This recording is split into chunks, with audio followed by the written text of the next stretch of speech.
hopeless, so it seems. Eyes closed, candles open wide, so embrace your dreams.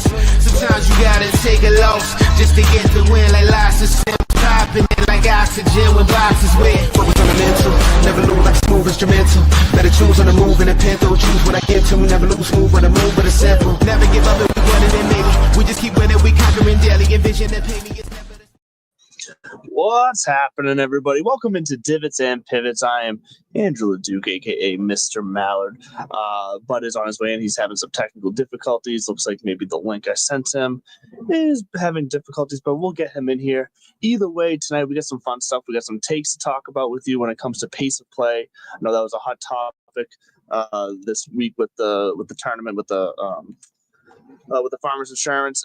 So we have some thoughts on that. Of course, we have some thoughts on Rick Shields joining the Live team as far as a content creator exclusively with him. So that is going to be coming your way as well as more Live thoughts, because we always have more Live thoughts. And then obviously the TGL match last night as well is going to be big talking point for us as well tonight. Apologize as I try to get a new link over to Bud to get him in here so he can join us, because I know he's got thoughts. But let's start off with some news, because the big news this week. Actually, no, I want to wait for Bud to get that. I just stumbled across, thanks to Rick Emmon from CBS over here on Twitter, a fun stat that I just thought was interesting as we kick the show off here.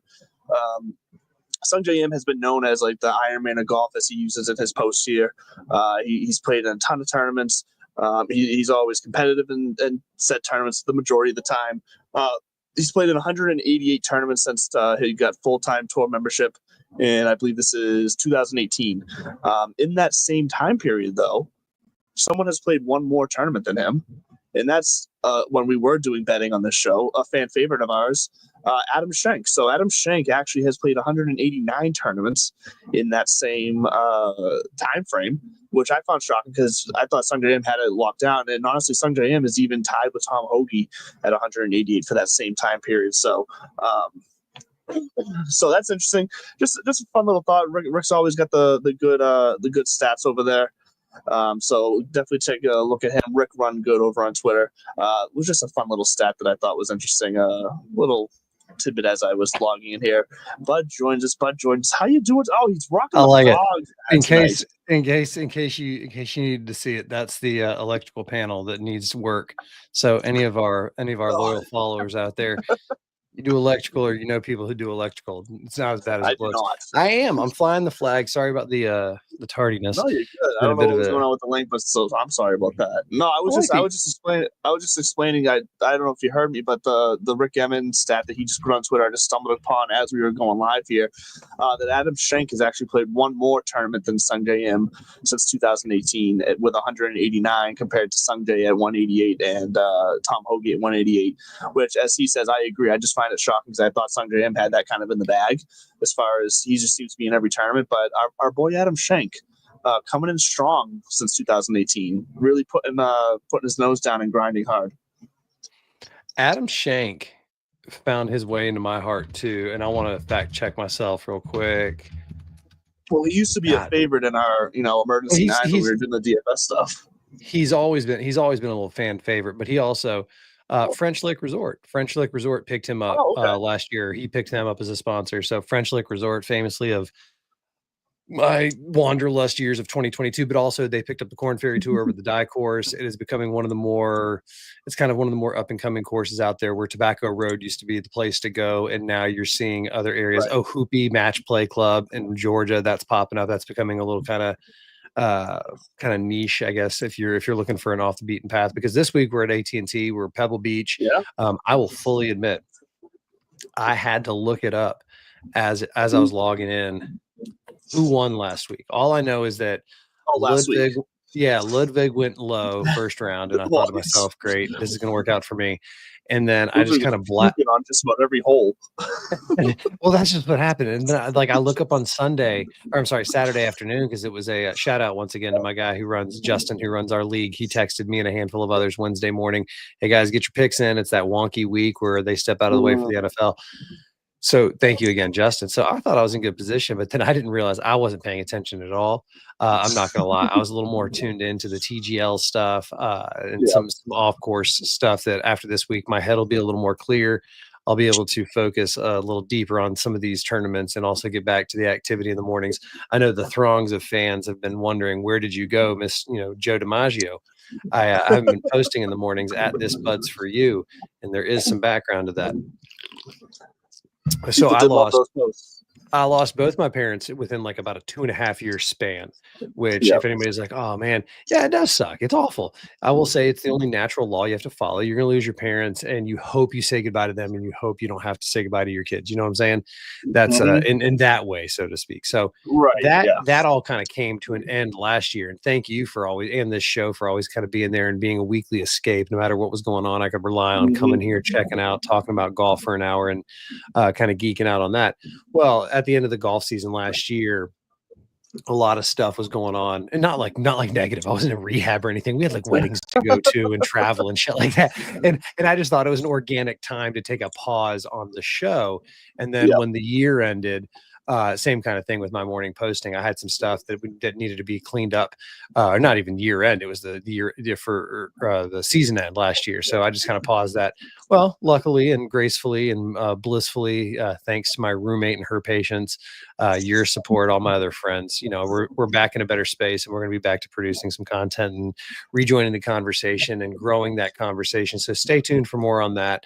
But more importantly, Harris English, go Dogs. Harris English. He picks up the win on what was a shit show figuratively and literally for the PGA Tour. Right. But I think that also highlights a bigger thing that I was getting at just now, where I've been invested in this TGL and, we're a month in, we've seen some with and without, and we're going to dig into that. But I might have come full 180, and I don't know if I'm necessarily going Butch Harmon saying, I don't like the way that I just hate curmudgeon bullshit. But what I'm accepting is that, and I think I was texting with you about it, is we might be seeing the beginning of the end for the traditional network golf broadcast as we know it. And that's not necessarily going to be a bad thing. It's going to suck for the people whose lives it affects, and changing content. And if people have to, get fired because it's like, hey man, your job was tied to us having an 8-hour or a 10-hour broadcast. I do feel for that, but I also think that those camera people and tech people, hopefully, the content still needs to be produced. It's just how are we delivering it? Is it going through YouTube? Does it need to be 8 hours on network television because of how expensive that can be? Where we can have, you can have each group have their own streaming channel. We talk about how the YouTube Creators Council has been, I guess created. The Creators Council was created, says Dr. Seuss, but we're going to see where that goes. I think about with TGL and some of these other tournaments, how you're going to have the Rick Shields just signed that thing, and we'll get into that too. That's kind of probably that's going to be good for just a quick 40 seconds of live talk.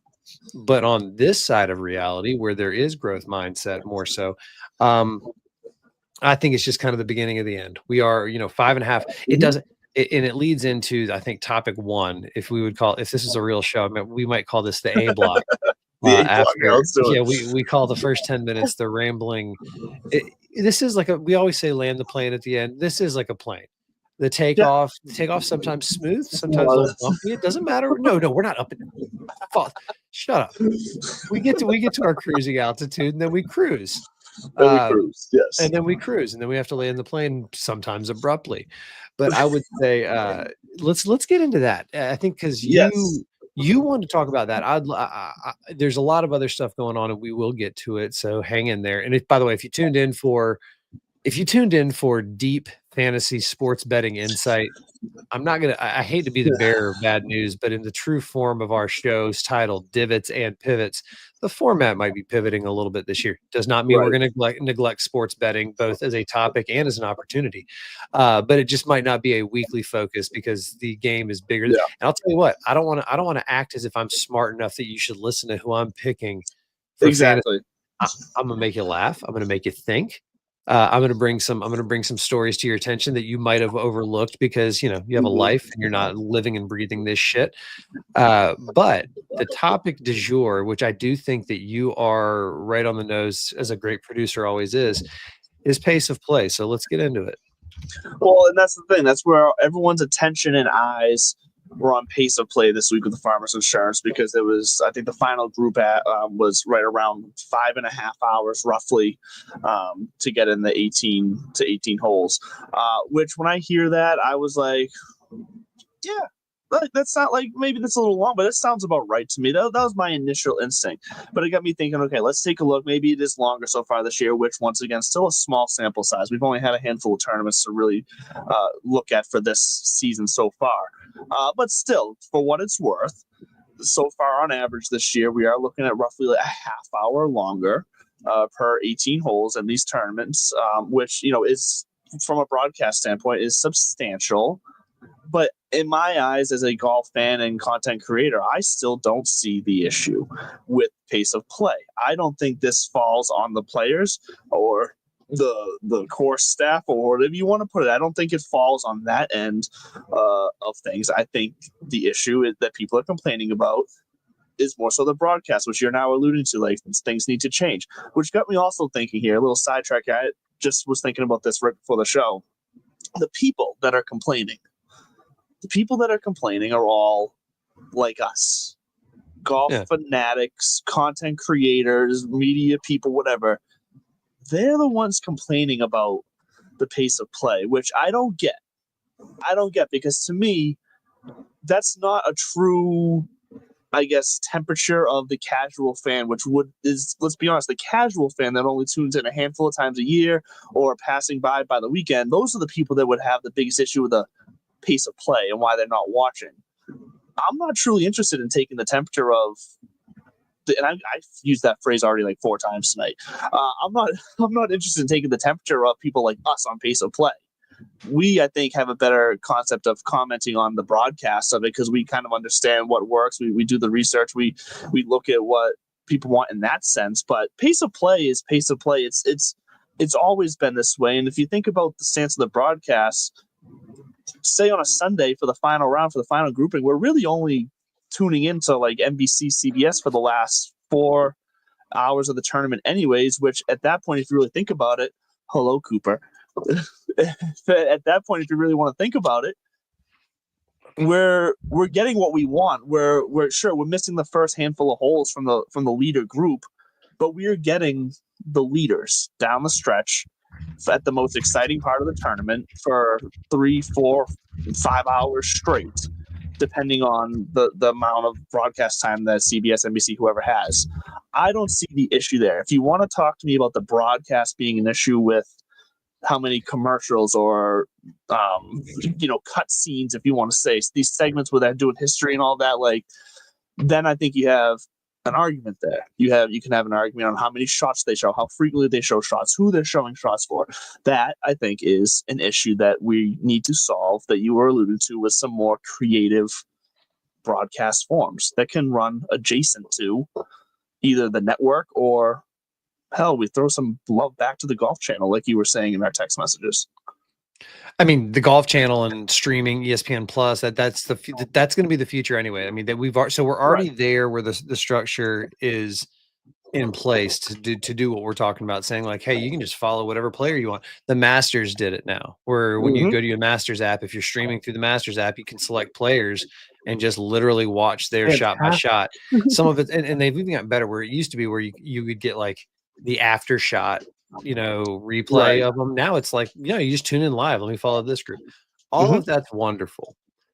And I think that's going to continue to evolve, and it's not going to get smaller because it's just going to become, now take an intern with an iPhone and just go send them around with that group. Boom, go. You got a channel. Like, I mean, that's a little oversimplified.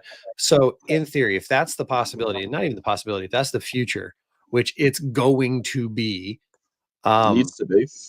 Pace of play as we see it now is only an issue because the old format is dying. Right. And so when Dottie Pepper was saying, it's about the respect of this and the respect of that.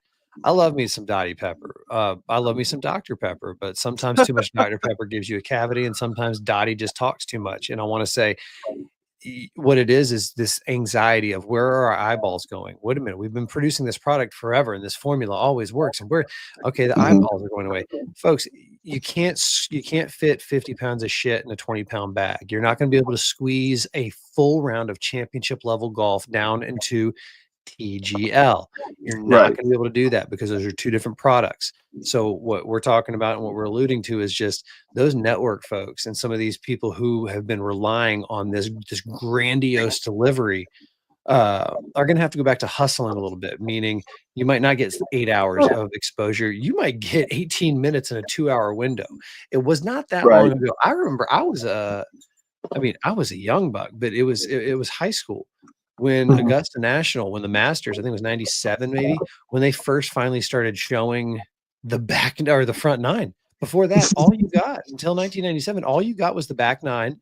And really, it was just Sunday back nine. That's why it was always, the Masters doesn't start until the back nine on. Well, that's because also the broadcasting didn't really start until then. So we're getting back into an era of it's not just about volume either. It's one thing if you are if the spotlight and the shine are the same, like Bryson. Bryson's big enough now. He has his own channel. Whenever he wants to tee up a golf ball, he has a built-in channel of 1 million+ followers. They're gonna watch it. Now, those asinine idiots who tried to compare the views of his hole-in-one to a network, go shut up. Just stop that. I hate that. It's totally different. Yeah. Apples and bananas. Just fuck off. But the idea of he is going to be unique in that sense, and they're all going to try to build up their own brand. That's why Akshay's got a great team. He's got Callaway, but he's had a personal social media team with him for the last few years, and you can see it in his presence.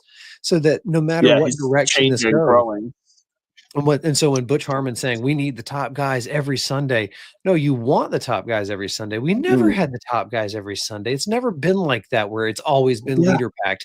We're being a little kind of back in the good old days. No, it never was chalked with always the stars and the studs.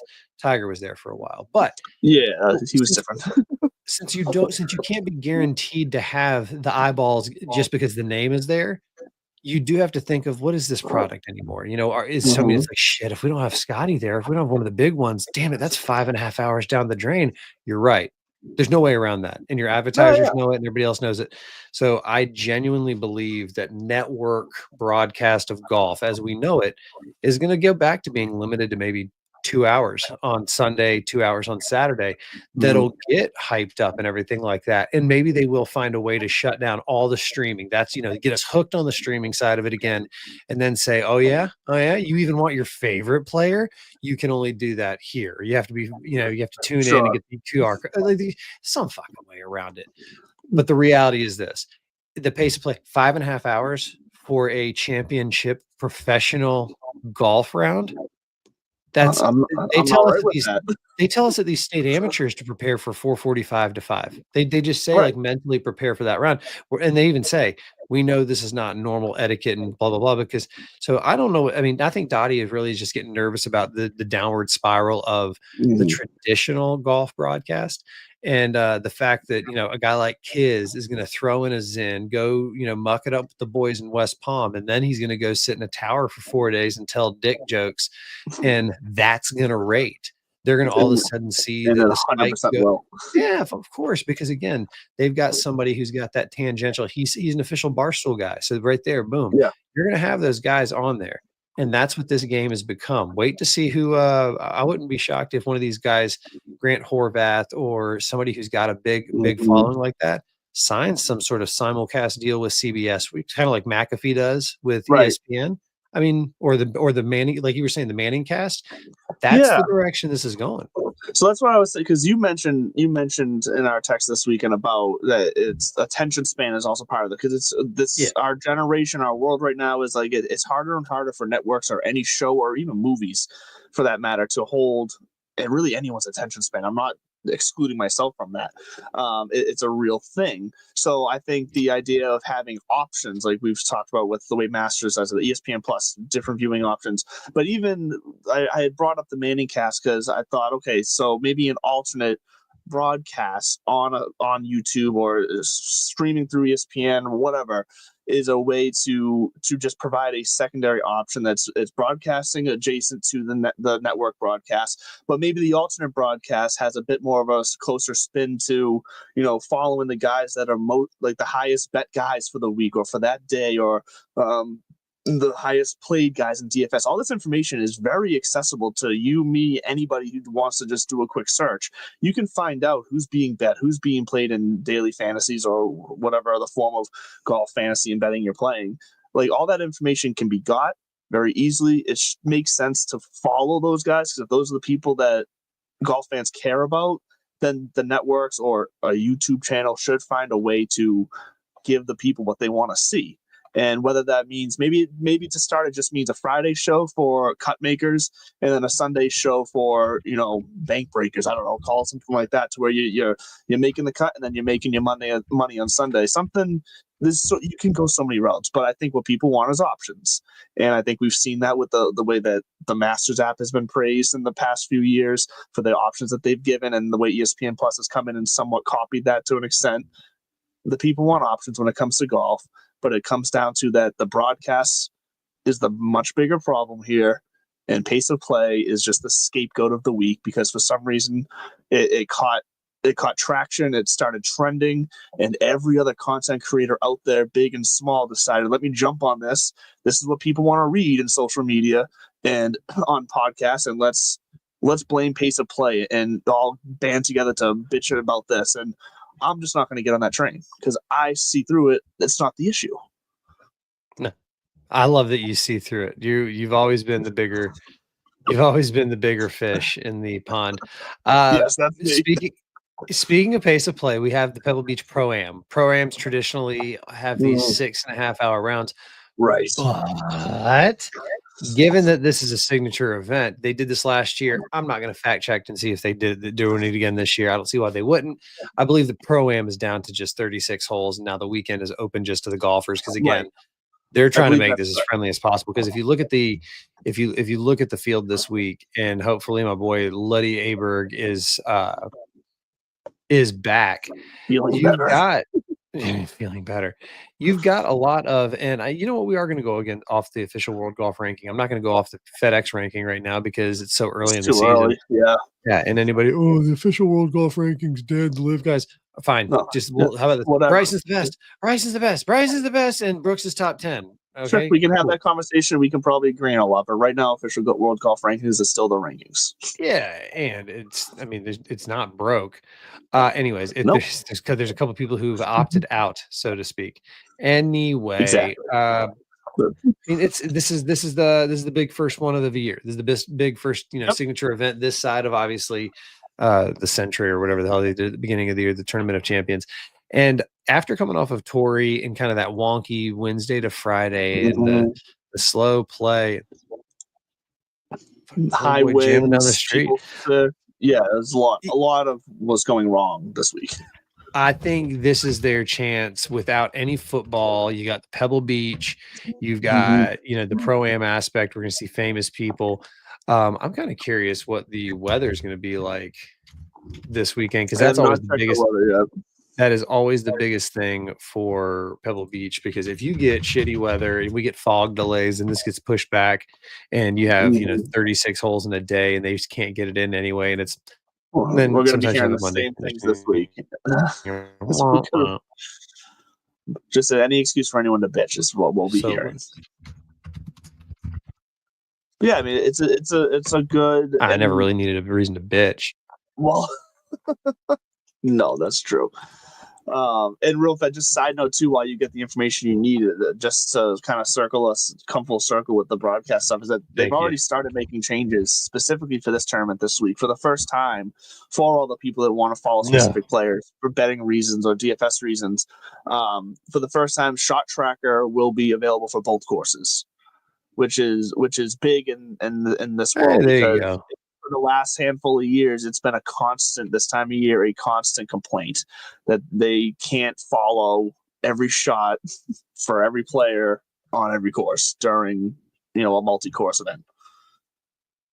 And I hope that gave you enough time to find what you're looking for. Sounds like a song. Sounds like a lyric, like a Well, chorus. hallelujah. Thank God the sports better. Thank God the sports bettors have their fucking shot link data so they can get their fix.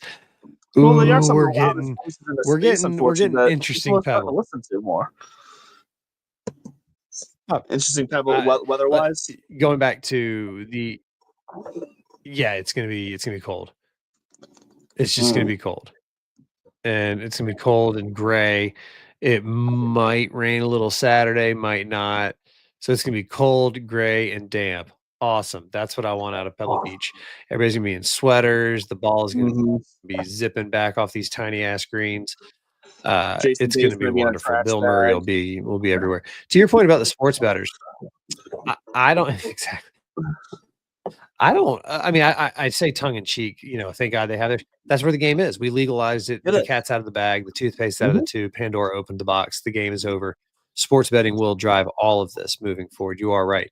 And so, I mean, I jokingly say like, "Oh, thank God they got it." No, yeah, they're going to get it. And I mean, So I don't and think it's that's wrong where that they also got it, the growth for TGL I think is going to come. Oh, who gives a shit? Yeah, exactly. Anything more about Pebble? It's just I'm genuinely, and I gotta hate to say it, but because of TGL, I genuinely haven't been that interested in the PGA Tour yet. I think for me, the season starts at Waste Management because that's kind of like the mental precursor to the players, where you've got the crowds and the stadium, and you know, the weather starts to turn a little bit. This still feels forced. I think it's also because the NFL, you know, has our attention, and there's no shocker there. We're going to see Patrick Mahomes once again playing for a Super Bowl, but we'll save the football chat for later. Before, but I agree. I do agree with you that I haven't fully gotten into the 4-day events yet for the year. It just hasn't happened for me yet.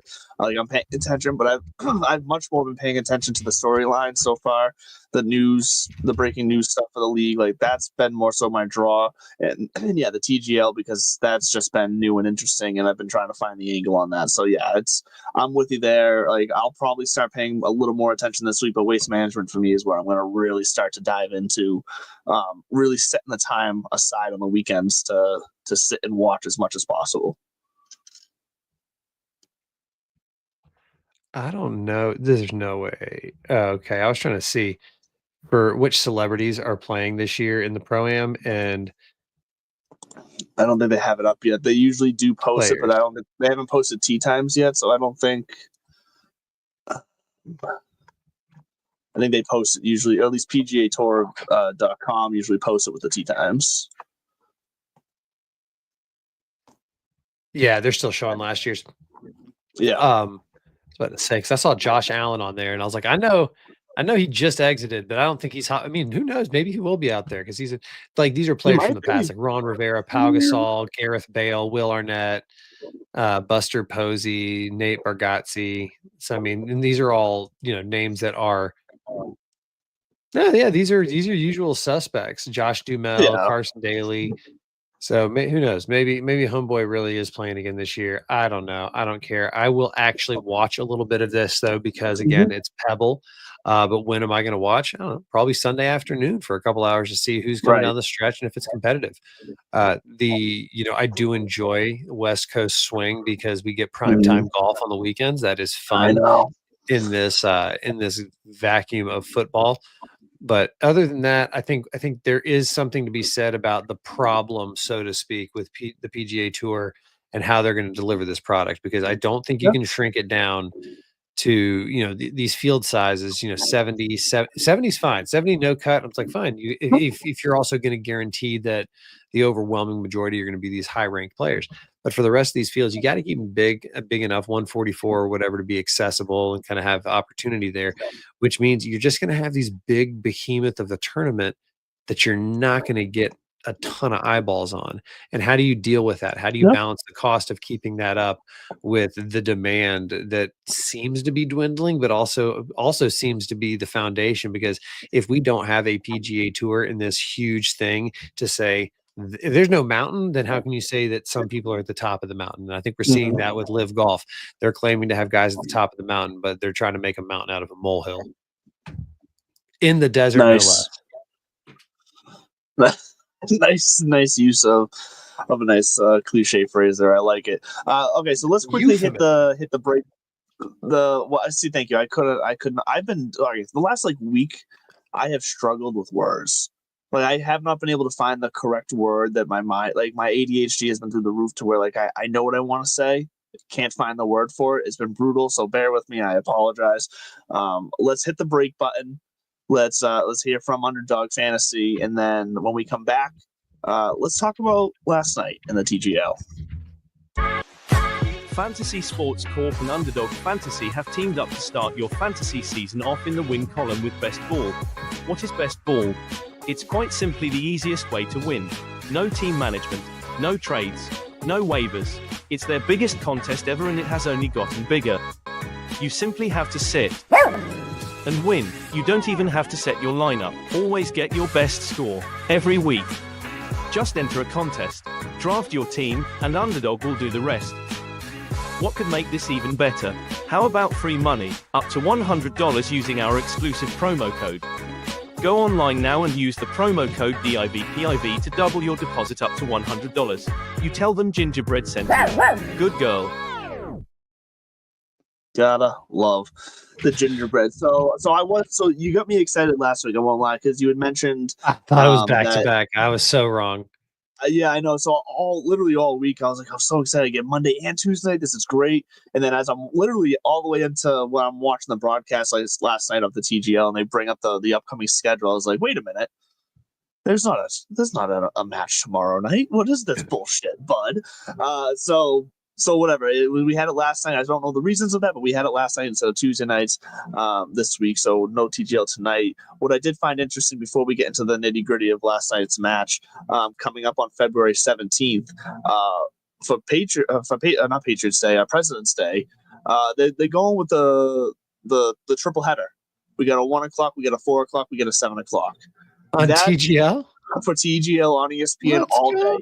So I think that's going to be the next test for TGL, because I'll be curious to see how they manage to put together a full day and night of broadcasts for that. I know it's going to be 3 separate broadcasts, but think about how NFL Sunday does it. I mean, that's all day. They have filler stuff in between games, in between, if you want to call each one a segment, whatever.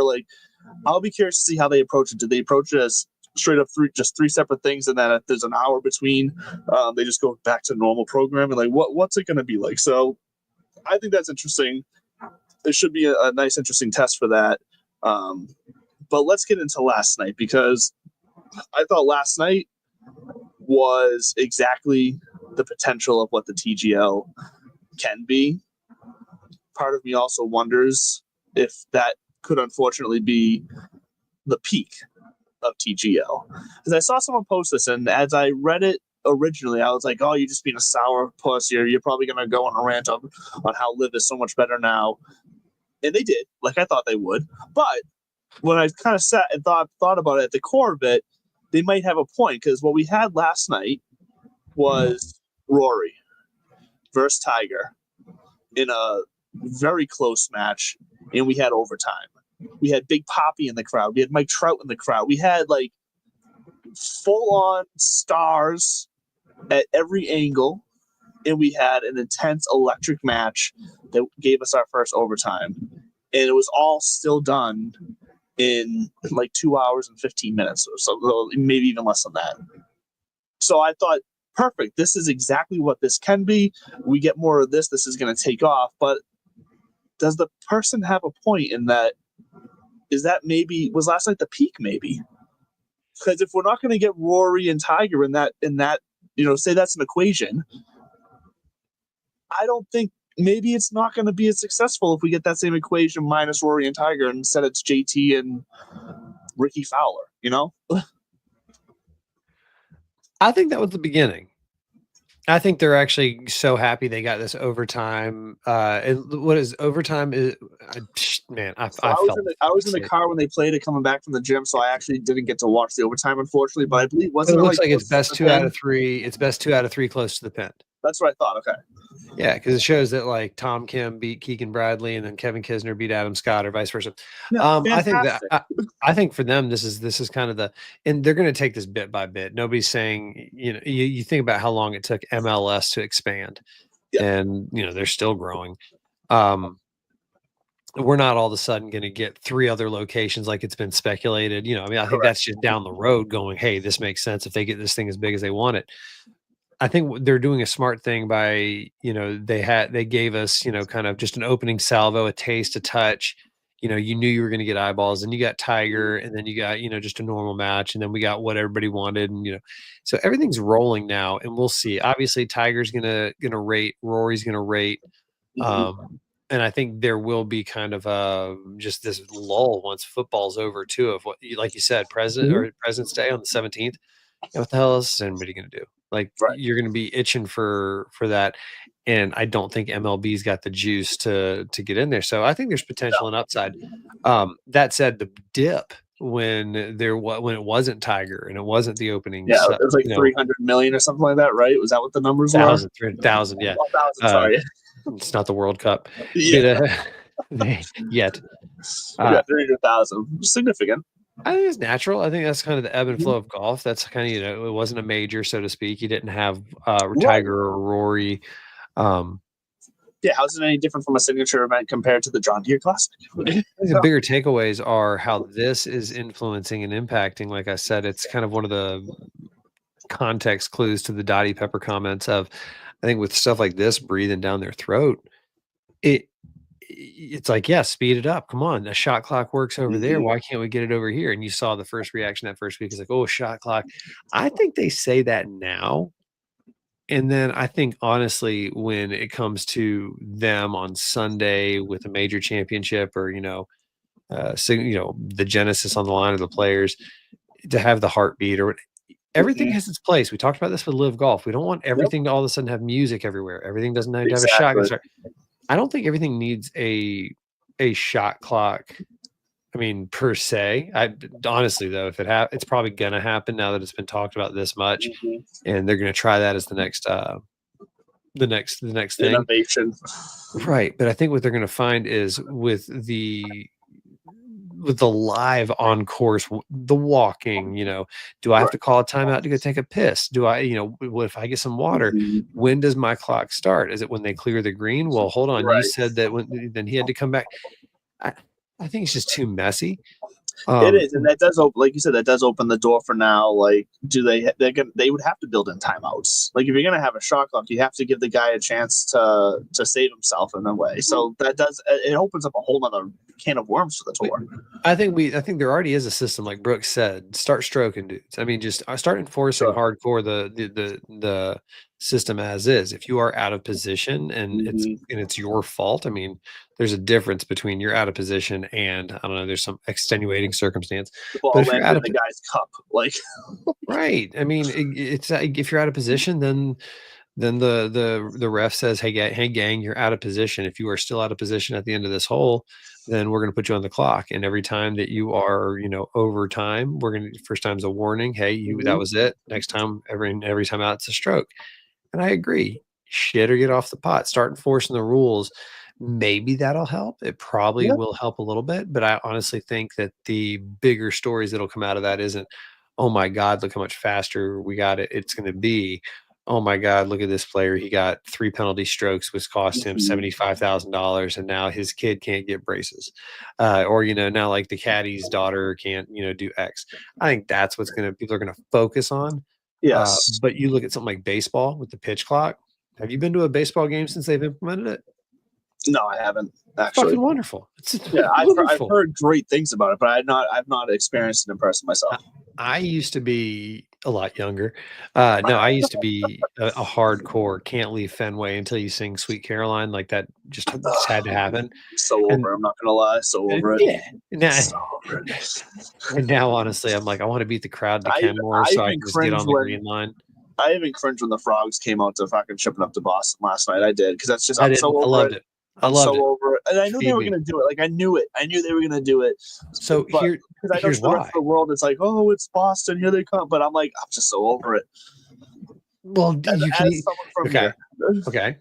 Okay. You can be one of two things. You can be so over it and it can go away, and then all of a sudden the allure and everything goes away. But you're just being a curmudgeon New England fuck, is what you're I saying. am. So, like, yeah, it's just I know it's not going anywhere, and it's fine. I'm fine with it not going anywhere. But for myself, it doesn't do anything for me anymore, personally. I am curious if because you saw Noah Kahan out there. Kahan. Yep. You saw Noah and Niall, and you saw these musicians. I wouldn't be shocked. Like, put it up to a vote then. What do you want the team, the team song, walkout song to be this week? I mean, there's gonna be that kind of shit with fan engagement. Fun. I like that. Be another thing that I think with the PGA Tour and the live broadcast. I don't know how you can maybe do it, but like, all right. And by the way, it doesn't always have to be a fucking Make-A-Wish kid. I say you get one front nine, one back nine, but you can't always just be about that. Sometimes it's got to be like dipshits like you and me who win some lottery because we, we entered a contest and it's like, okay, cool. We get to ask Joel Damon 2 questions while he's walking up the 15th fairway this week. Contest 2 hours before. Right. Build that kind of stuff into this. And I think that's kind of what they've been soft launching with these walk and talks with the commenters and, the analysts, because you're not going to just put these guys on the spot with Joe Shit the Ragman when this is their livelihood after all. But seeing that there's a comfort or now even almost an expectation to it, and they see the benefit of the access, I think it'll be cool to see what happens when Colin Morikawa is walking up the fairway, and it's like it's not some kid asking about it. It's like, hey, Colin, Bud here, 42, been playing forever, big fan. This is what I'm fighting. Like, can you give me a little life advice? Like, nothing's off the table type of deal. And obviously we're not going to get this at the bigger events, but I mean, no, I don't know, man. You saw the PGA of America with Michael Block and those guys at the PGA. That was the first thing that stuck out to me. They had the walk and talks going there. The US Open with the Country Club. I remember that I saw a couple. So maybe it is the direction we're going with that direct fan access, but the TGL as it sits, I don't think it's going anywhere. I think it's dope as shit. I think they have to figure out the technology though. Yeah, so I'm glad you brought up the technology. The technology does seem to be a bit of an issue. It doesn't seem to be 100% accurate, which is not a great look when then immediately they're throwing up a commercial for the Tigers endorsing the full swing technology, his favorite. You can get it for the low price of $4,999 or something like that, whatever it was. There's some things that need to be worked out. We expected some growing pains though, so I'm not signing off from it because of that yet. It's a wrinkle right now that it's unexpected, and we'll see how they adapt. Quickly on the shot clock though, we got to see last night what happened for the first time. Tiger with the shot clock violation with the heartbeat on the putt to lose the hole. Now, granted, I mean he had the chance to tie the hole. It looked like it was actually a pretty tough putt, but it was kind of an example of, even though he knew it was getting down to it, the crowd was counting, the heartbeat was going very fast, he also knew that there was no chance in hell he was going to hit the putt if he broke his routine. So I think that's an interesting factor, because it's almost like if a guy gets to a certain point in the shot clock, but he knows he's not going to be able to go through his normal routine and get the shot off, is there almost like a mental checkout of, well, fuck it, I guess this one's done. I don't know. It's just because I'm sitting there thinking, it's there. Just swing the fucking club. What are you doing, Tiger? Why are you just gonna let it go out on you and not even look surprised or you care? But it just, I started to think about it. It struck me as he just knew, I'm not changing my routine just because I hear that shot clock. I don't think it's conscious about changing it. I don't think he can. I think it's almost like it depending on the situation, the scenario, if his mind all of a sudden locks into a process, I'm not saying it takes a minute to hit a putt or whatever, but when you're like, oh man, it's fucking going, you and I'm like, I'll just whack at it. I don't think he's got it. I don't think he's got it in him to just kind of knock it. It's one of those things I'm either going to give this stroke my full attention. Not the first thing I've said that today, or I'm not going to do it at all. And I think that's why it's just boom, shot caught. He's like, all right, pick it up, move on. It's over. He also has, at the end of the day, no matter what, he's Tiger Woods. Yeah. There's a great story, and I can't remember which fucking comedian it was. It might be a comedian, actor, something like that. Was telling a story about meeting Phil Mickelson shortly after Mickelson and Tiger played in the match or whatever it was. Yeah. Where I think like Mickelson might have won 9 million and Tiger won 1 million or something like that. Because he said he walked up to Phil and he had been drinking a little bit, and so he's like, "Hey, you owe me $29.99 or whatever it was," like, jokingly trying to be like for the match. It was between the two of you, you can't make a birdie and blah blah, this kind of bullshit. And he said Phil looked at him and kind of like looked around like, who the fuck is this guy? Like, does anybody here know who this guy is talking to me? And the person who, and I wish I knew who it was, celebrity level ish, like kind of one of those things. Up there with like Bob Does Sports, but how Bob Does Sports was like Rory didn't recognize me off the bat, like not right off the rip. My God, the gas station story he put up there. We'll get to that. We'll get that. Yeah. So basically, the guy was just saying like, Phil, you owe me fucking $29.99. And Phil said he looked down, pulled out a wad, ripped off 100, and handed it to him. He said, "I won 90,000 of these yesterday. Go fuck yourself." And you know what? That is where I'm like, cool, Phil. You're cool in my book, man. Because that's just dirt off my shoulder, kind of. Whatever, take it. Peace out. I think it was always destined to end this way with Phil. It's kind of like how Curt Schilling's been shunned from the Baseball Hall of Fame because he made certain personal political statements, and et cetera, and he kind of just went out there. I think Phil knew that he couldn't just acquiesce and take a back seat. And, before Tiger, Phil Mickelson was it. He was the last amateur to win before Nick Dunlap. He was the last amateur to win that. He won the U.S. Amateur college champion. He was the fucking Southern California kid. And then all of a sudden, who's this Tiger guy? It's very, if you're Clyde Drexler or Isaiah Thomas or even Karl Malone in the era of Jordan, that is Phil Mickelson embodied in one. And when you add on top of that a degenerate gambling habit and a large healthy ego, and then the third leg in that stool is the guy's fucking brilliant. Like he's just a very smart dude. It was always going to end in a way of, I need my own spotlight and my own shine. I can't share this. I can't share the stage anymore. I'm too big. It's kind of how like Tiger has his own clothing line now. Well, Phil has his own golf tour. He's like, I've got my own golf team, and that's essentially because he has high flyer gear because the equity or whatever you want to call it. And then there's the signing bonus, and it's not that he needed that money, but it was much more about, I think, he may have. You never know.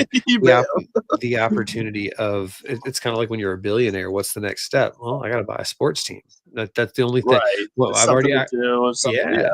And I think that's where Phil had gotten, especially after he won that PGA at 50. He thought he was just invincible, and then again, that shine was going to follow him. And I think what we found out was he was really, really, really, really good, and he still is. He's one of the best on the planet with a golf club in his hand at any given moment. Granted, but he still wasn't bigger than the tour or the game that got him to where he is. I think that's where some of those guys have gotten lost. Is there's almost a lack of appreciation, and you see how some of these folks, and this is a great little segue anecdote into the social media world, YouTube world. Caleb Presley, some of these guys who have busting with the boys, some of these guys who have left Barstool recently, and how amicable the split was. And it's not a secret. It's not a secret. I heard somebody saying it the other day. It's basic economics. They got so big, and it was Brianna Chicken Fry. She was like, Barstool is an incubator by and large, and they'll keep re-upping. He goes, but basic business, they'll get to a point where you can make more money elsewhere. And so it's business. Well, that's what Bustle with the Boys even flat out said. They said they didn't want to leave Barstool. No. They loved being at Barstool. They had a blast. They told the whole story about how Dave was like, "We're going to do we're going to work hard to keep you," and he's like, and they did, But they got an offer they couldn't refuse. Is what now I'm blanking on his name, but what one of the Bustle guys said. They got an offer they couldn't refuse, and you respect that, right? Because it was because of the way it all went down, and also potentially the other side of the deal. But surviving Barstool didn't help the storyline of it all, but they got past it. Leave the content out of it, because we're not going to talk about the 3 rounds and the shotgun start. We're going to talk about that idea of these players made an exit, but it was not pretty, and I think it was because they were. I mean, because in theory, Bussin' with the Boys, all those guys, they leave. they leave. They're taking a lot of eyeballs with them. They're taking a lot of potential revenue with them. So even for there to be an amicable split just speaks to the volume of I guess the integrity of the decision and how it was made, et cetera, because not all business is done, politely, and not all business needs to be done politely. But in the entertainment world or the sports world like this, where you're going to try to find a competing entity for some well-established, I mean, you're basically going to try to say, again, the mountain and the molehill kind of analogy. There was no humility from the beginning. There was no kind of creativity beyond we're going to try to cheapen the game. And I think you see in TGL the creativity that was lacking in the attempt at Live. And where Live is trying to catch up is there a big fucking signing. Here he comes, folks. The savior of Live Golf and the content creator, Rick Shields. So, and that's what I said to you over the weekend too. I said this is fantastic for Rick Shields. This is big for Rick Shields. Because cheers to you, mate. Yeah, granted, he wasn't going to have an issue with getting names to come on his channel. Like that wasn't ever going to be an issue to do videos with him. But now he gets his money, which he deserves because he's been grinding for many years. He's the biggest YouTube. He is the OG, like so golf guy. He's a mixture of old YouTube OG golf, but also still the top tier, like still most subscribers. Like he's still the biggest. So this is great for him. It's great for his brand. But I still don't think it does anything for Live. I really don't. This is from what we've seen is that he's going to be shooting videos with the players, obviously on a pretty regular basis. I get that, but he does that already. So what's it really changed for Live? I don't think the eyeballs changed there. He's going to be doing beat 75 at each tournament prior to it on location. Great. Another thing that he kind of already does some on his channel, so it's not going to change anything for him. I still don't think it's going to change anything for Live, because really the only people that are going to care about that is if you get to be there and watch it live, like the day before the tournament starts. So like it still feels like it's a in-person gimmick for the fans that show up at the Live events, and I just don't think that does anything for Live. Don't get me wrong. I'm not sitting here calling Rick Shields a gimmick. Rick Shields is legit. Rick Shields is class. Rick Shields is, like I said, OG golf YouTube. A lot of respect for the guy, and I love it, and I love it for him. I just think Liv is going to treat him like a gimmick. I think it's US. I think I said that this is the US. They're launching the USS Good Money After Bad. Investing in Rick Shields and the product that he delivers and the audience that comes with him is obviously a great investment. But at the same time, I think what they're going to produce out of it is going to be lacking. And then you see what's happening on the PGA Tour side of things, which is it's almost like I don't know if it's like a Sputnik. I'm not going to try to make another analogy, but on the PGA Tour side, the Creators Council is doing these Creators Classics again. They already said if you watched the Tour Championship last year, that kind of pre-tournament, tournament that they had, which was really exciting, and it was people cared. Yeah, people cared, and they played, and it was intense. It was a little clunky, not over. I mean, there was also it was the first time. I think it was super slow, but I think that was also on purpose, because if you're going to err on the side of caution there, make it slow, not like rushed, just for the sense of like, this is golf and these people are probably nervous and you want at least there to look like they're trying whatever. But they're going to do two more. They're going to do it at the Players Championship, and then they're going to do the Truist. So they're going to have three of those. The Truist being in Philadelphia Cricket Club, which is a very, very prominent and famous site for USGA events. I don't think the PGA Tour has seen too much love there, and it's a one-year stand-in for Quail Hollow while Quail Hollow hosts the PGA. So I think that they're going to be left behind with Rick Shields, doing these one-on-one things with the players. Even if they are doing 9 holes, and then you can watch it on it's cool for him, because like you said, it's going to lock in these players as guests, which is nice for him. He doesn't have to worry about it. Not that he was probably going to have to ever again, but there's a difference between even thinking about it versus almost being told, hey, these are the guys you're going to be working with this week. There's some security in that. And then maybe that frees him up to kind of work on his game a little bit. I know part of his whole thing is he does, like myself, he has these qualifiers. His might be a little bit bigger in stature. I see sometimes he's going after his PGA card here or his player assessment test, or he's going to an open qualifier someday for me maybe. But so there might be an opportunity for Rick to also for him to say like I've grinded so hard on the content side. Maybe I can actually use this as an opportunity to work on my damn game for a few years. And I think you said one of your kind of musings was, is there any way in hell that this guy ends up on one of the teams? Maybe that's like this like pipe dream ultimate idea is let's get him into the universe. And then down the road, if he is sharp enough, we get him as a fourth, on one of these teams, or even like a free agent. And like you said, then it becomes the betting game. Where's Rick going to finish? Celebrity shot of the hole or something stupid like charity tournament gimmicky like that. It did not make my socks roll up and down one bit. No, it felt anticlimactic. Like I said, not for Rick. Love it for Rick, but as a whole, it felt anticlimactic. With the few minutes we have left, though, I put him on the thumbnail. We got to talk about Tom Kim last night because Tom Kim stole the show for TGL last night. And there's two things I want to say about Tom Kim here because one, we saw this, we got a peek of this side of Tom Kim with the Ryder Cup and all that jazz. He's got swagger. He just electricity around him constantly when he's out there in an environment like this. He was made for the TGL. Something that it made me think of with Tom Kim and how much he just relished that moment. He was in it and he took full advantage of it and played to the crowd and got himself hyped up and energized and pumped up.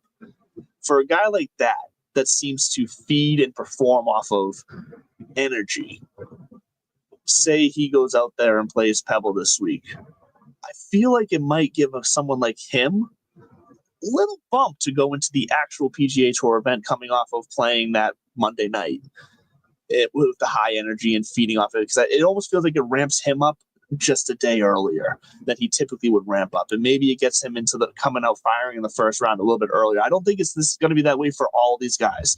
I don't think it changes the majority of the guys in TGL, but for someone like Tom Kim, who I think just feeds off of that energy level, when he takes full advantage and lets himself get there, I'm not sure he comes down off of that for the rest of the week now.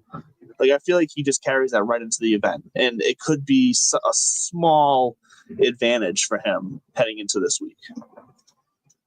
I think Tom Kim's 22 years old and he carries that fucking energy and edge 24 hours a day. I think that's just kind of his default positioning as a finely tuned. Again, you look back at Tiger at 22, 23, 24 on until 32, 33, 34. That was, I'm not saying Tom Kim's the next Tiger. But I think you're right in that I think these guys are going to start seeing this. What they got to get the technology right, because that's going to fuck with these guys' domes, and they're going to get frustrated real quick and be like, I don't want to have to do that. Where I'm here, or maybe they just mentally adjust and they go, all right, as long as it's consistent, then we know, just like these different golf courses. All right, I'm in Mexico City, it's going to fly 10% further. Oh, I'm playing TGL, it's going to be 7% further. If they can find a consistency in the data and figure that out, no problem. You adjust. They keep it separate if it's not accurate to what you're doing on the real course. Yeah, they do it all the time. They just do the math. They like I said, they go to Mexico and they just go, boop, 10%. We're at this level. Everything's 10% changed. So they might say TGL. Okay, it's TGL. We're doing TGL math. So once they get that figured out, but Tom Kim, the bigger position I see with Tom Kim is he's representative of. Look at Jupiter Links. And who's the other one with them? It's Homo, who didn't play last night. Thank you. So between Homo's genuinely got a rib injury or something like that. He's hurt. Oh no, Xander has some. Homo was hurt. He's hurt. Tiger's got somebody who's 22. Homa, who's I think 30, 32. Kiz, who's in his 40s, and then Tiger, who's Tiger. Tiger built that team to go all age groups. Everybody has great social media presence and personality, great trash talk. And with the exception of Kiz, who his game will start. You saw he was even hitting it a little longer last night, just a little bit. He started to adjust, but he's definitely the slowest to adjust out of all the TGL players. Well, he'd be the first to admit he's not a full-time tour pro anymore. He's going to be spending half his time in the tower. This is going to help him as well. Tom Kim is that dude. I think right now, I will say this. The immediate future of international golf for us is bright. Give it about 4 years, maybe. I don't know. Ludwig Oh yeah, showed us what was up already. Tom Kent, like they got some studs. So I mean, so do we with Nick Dunlap and Akshay and some of the guys coming down. Mm-hmm. But Tom Kim is that dude. We've seen him at the President's Cup. He's best buds with Scotty Scheffler, and so we're going to see Scotty Scheffler. I think we're going to see Tom Kim start to rise a little bit, the way that Phil and Tiger pushed one another. I think you're going to see a much friendlier, G-rated version of that with Tom Kim and Scotty Scheffler. Maybe needling each other over milkshakes. But until then, we'll take our 8-hour rounds at Pebble Beach as long as Bill Murray is making us laugh and Dottie Pepper is, smiling somewhere else. And if Tom Kim continues to make his little trash talk symbol, the ear thing because he was doing it at the Ryder Cup, he did it last night again. I'm up for that. I want him doing that as much as he can because he can run with that. I think that's going to wrap it up for us tonight, though, guys. This has been a great Tuesday night, breaking down what's happened for you in the golf world. We'll be back here every Tuesday night, 8 o'clock, as always, on Mass Sports Podcast Network. Bud, pleasure as always. At This Bud's for you on just about every social media you can find. Go check them out. I'm at Real Mr. Mallard. And as always, we will catch you next week, same time, same place, in my cold-ass basement.